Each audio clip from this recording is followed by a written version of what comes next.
Welcome to SQL session again.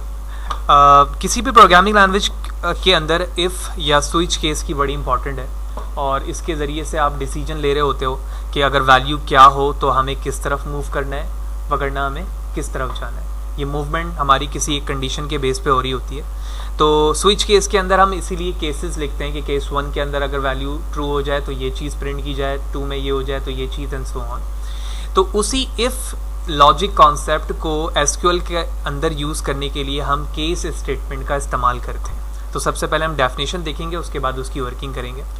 So the case statement in SQLs way of handling if then logic, यानी if then की logic को इस्तेमाल करने के लिए हम केस स्टेटमेंट का इस्तेमाल करते हैं। The case statement is followed by at least one pair of when and then statement, यानी कम से कम आप एक दफ़ा व्हेन और देन को इस्तेमाल करेंगे SQL statement. Equivalence of if then in Excel, जैसे इफ और देन एक्सेल के अंदर परफॉर्म होती है, इसी तरह व्हेन और देन को यहाँ पर इस्तेमाल किया जाता है उसकी जगह पर। Because of this pairing you might be tempt to call this SQL case when but case is accepted term, यानी आप चाहें तो एसक्यूएल केस के जरिए से भी ये इस्तेमाल कर सकते हैं, लेकिन केस इसके लिए ज़रूरी है कि आप अलग अलग, अगर एक से ज़्यादा सिनेरियोज हैं तो हर के लिए आप व्हेन और देन के लिए पेयरिंग करेंगे। अगर एक ही है तो एक ही दफ़ा लिखेंगे, वगरना बार बार आपको पेयरिंग करनी होगी। Is every case statement might and with the end statement, अगर आपने एक से ज़्यादा केसेस बनाए हुए हैं तो हर केसेस एंड के साथ क्लोज होगा। The else statement is optional and provide a way to capture values not specified in the when और देन स्टेटमेंट, यानी ये एल्स की स्टेटमेंट जो ऑप्शनल है, अगर ज़रूरत नहीं है तो आप ना लिखें, वगरना वो एट लास्ट किस तरफ चला जाएगा, जो लास्ट में आपने ऑप्शन दिया हुआ है कि अगर ये तमाम कंडीशन ट्रू ना हो तो आप लास्ट में जो डिफ़ॉल्ट वैल्यू लिखी हुई है यानी देन में, आप उसकी तरफ मूव कर जाओ, जो नॉर्मली किसी भी प्रोग्रामिंग लैंग्वेज में पेयरिंग होती है। तो ये तो इसकी फॉर्मल डेफिनेशन थी। अब इसे प्रैक्टिकली परफॉर्म करने के लिए सबसे पहले तो मैं इसे विदाउट एनी टेबल एक नॉर्मल वेरिएबल से हम इसको समझते हैं। जब वेरिएबल के ज़रिए से ये बात समझ में आ जाएगी तो हम किसी टेबल के एक्चुअल वैल्यू के ज़रिए से केसेस बनाकर उसे समझेंगे। तो लिहाजा एक वेरिएबल के तौर पे समझने के लिए हम जानते हैं कि वेरिएबल डिक्लेयर करने के लिए हम पहले डिक्लेयर लिखते हैं और एट द रेट के साथ अपने वेरिएबल का नाम। तो मैंने यहाँ पर एक वेरिएबल बनाया जिसका नाम है ID इंटीजर। एक वैल्यू सेट करते हैं इसमें, तो मैंने इसमें एक value they the for example 2। उसके बाद मैंने लिखा सेलेक्ट केस। तो केस लिखने के बाद जिस पर वो केस अप्लाई करना है उसका नाम, तो मैंने कहा भाई मैं केस इस्तेमाल करना चाहता हूं किस पे, ID पर, ठीक है ना। तो ID पर केस इस्तेमाल करना है तो भाई केसेस किस तरह के होंगे, तो मैंने कहा व्हेन वैल्यू इक्वल टू 1। तो वैल्यू 1 नहीं लिखूंगा, सिर्फ उसकी एक्चुअल आउटपुट वैल्यू लिखूंगा, क्योंकि उस डेटा टाइप क्या इंटीजर है, तो इंटीजर में 1 वट कोई भी नंबर आ सकते हैं। तो मैंने कहा अगर ID की वैल्यू 1 है तो तुम ये लिखो, ठीक है। अगर ID की वैल्यू 2 है तो तुम ये लिखो, अगर इसकी वैल्यू 3 है तो तुम ये लिखो, और अगर इन तीनों में से कोई ना हो तो मैं कहाँ मूव कर जाऊंगा फाइनली, एल्स में, ठीक है ना। तो एल्स की कंडीशन बनाई मैंने और यहाँ पर इसको मैंने क्या कर दिया, एंड कर दिया, क्योंकि अभी हम वेरिएबल के बेस पर काम कर रहे हैं। तो सिर्फ और सिर्फ मैंने केसेस बनाए हैं व्हेन की और एल्स की, ठीक है। तो मैंने यहाँ पर कह दिया फॉर एग्जाम्पल वैल्यू इज 1, इसी को कॉपी करते हैं, पेस्ट पेस्ट पेस्ट, इसको कर दिया मैंने 2 3 और यहाँ कह दिया मैंने नन, ठीक है। तो ID की वैल्यू यहाँ पर आप देख रहे हो 2 है। अगर मैं इसके बिहाफ पर वर्किंग करना चाहूँ, ओके सॉरी एक चीज़ यहाँ पर मिस हो रही है, देन, क्योंकि वैन और देन का पेयर है, तो मैं यहाँ से इसे कॉपी करके यहाँ पे भी लगाऊंगा, सिमिलरली यहाँ पे भी लगाएंगे, बाकी तमाम चीज़ें वैसी हैं। तो ये कंप्लीट हमारी क्वेरी बन गई with respect two variable ID। Let's see, execute करते हैं और क्या आउटपुट आ रहा है। तो एग्जीक्यूट करने के बाद आप देख रहे हो जो हमारा आउटपुट है वो क्या लिखा रहा है, वैल्यू इज़ 2। इसका मतलब है कि ये कंडीशन हमारी ट्रू है इस वक्त और वो वैल्यू वहाँ पर प्रिंट हो गई।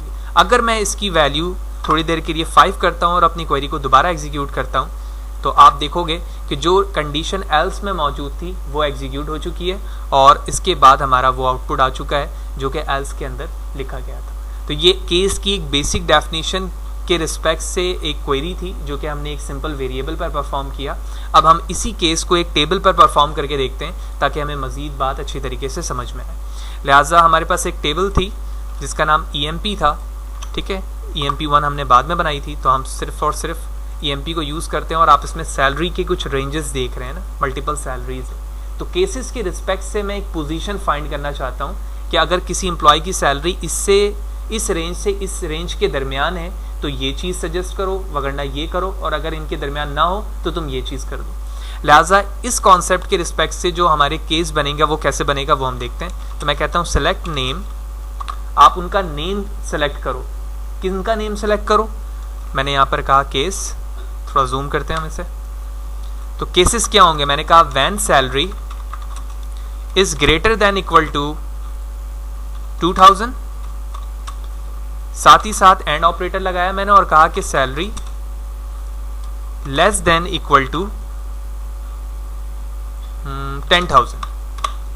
तो सबसे पहले मैंने एक कंडीशन बताई है कि सैलरी 2000 से ज़्यादा हो और 10,000 से क्या हो, कम हो।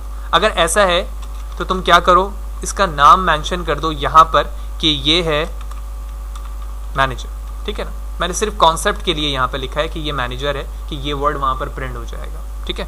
इसी तरह इसी क्वेरी को मैंने कॉपी किया।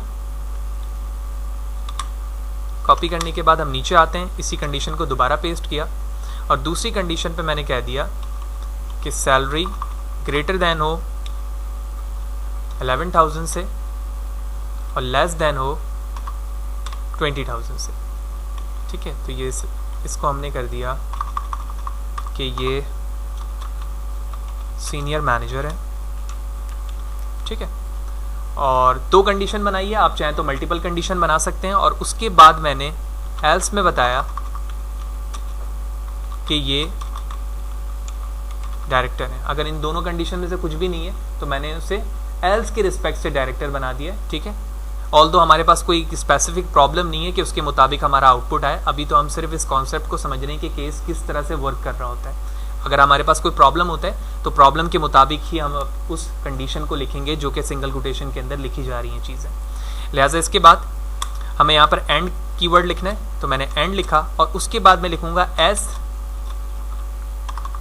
ठीक है। हम सिर्फ एंड के रिस्पेक्ट से इस क्वेरी को चलाते हैं और उसके बाद हम देखेंगे कि इसका आउटपुट क्या है। ओके, कीवर्ड केस के साथ कुछ एरर है।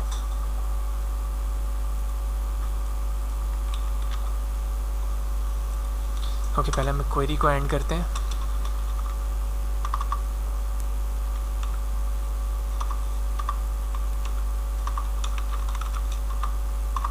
फ्रॉम टेबल का नाम EMPC के टेबल का नाम मिस था, तो मैंने इसको सर्व किया है, चेक करते हैं। तो सक्सेसफुली हमने यहाँ पर नेम को लिखा और नेम के रिस्पेक्ट से भी वो डेटा हासिल कर लिया। और अब आप कंप्लीट क्वेरी पर आप देख रहे हो, जब मैं एग्जीक्यूट करता हूँ तो एम्प्लॉय टेबल में से जितने भी एम्प्लॉय थे वो यहाँ पर सिलेक्ट हुए हैं और मेरे केसेस के रिस्पेक्ट से तमाम कंडीशन यहाँ पर शो हो रही हैं उनकी सैलरी के रिस्पेक्ट से, ठीक है। जो कंडीशन जहाँ पर फुलफिल हो रहा है 1, 2 या फिर एल्स की कंडीशन, उसके मुताबिक ये तमाम चीज़ें आ रही हैं। लास्ट में जो एस डेजिग्नेशन फ्रॉम एम्प्लॉय लिखा है, ये हमारा क्या है, एलियास है, जिसके ज़रिए से आप हेडिंग बनाते हो। तो आप यहाँ देख रहे हो कि एक हेडिंग बनी हुई डेजिग्नेशन की, ठीक है। अगर ना भी लिखें तो भी इशू नहीं है, सिर्फ और सिर्फ उसको मेजरली डिफाइन करने के लिए हमने डेजिग्नेशन ये वर्ड लिखा है ताकि वो तमाम चीज़ें हो जाए। तो ये प्रॉपर यूजेज था सिंपल केस स्टेटमेंट का, जिसमें सबसे पहले हमने एक वेरिएबल्स के ज़रिए ये काम किया और उसके बाद फिर हमने अपने टेबल एम्प्लॉय वाली टेबल को यूज़ करके यहाँ पर हमने कुछ केसेस लिखे और केसेस के रिस्पेक्ट से ये तमाम चीज़ें सक्सेसफुली यहाँ पर प्रिंट हुई।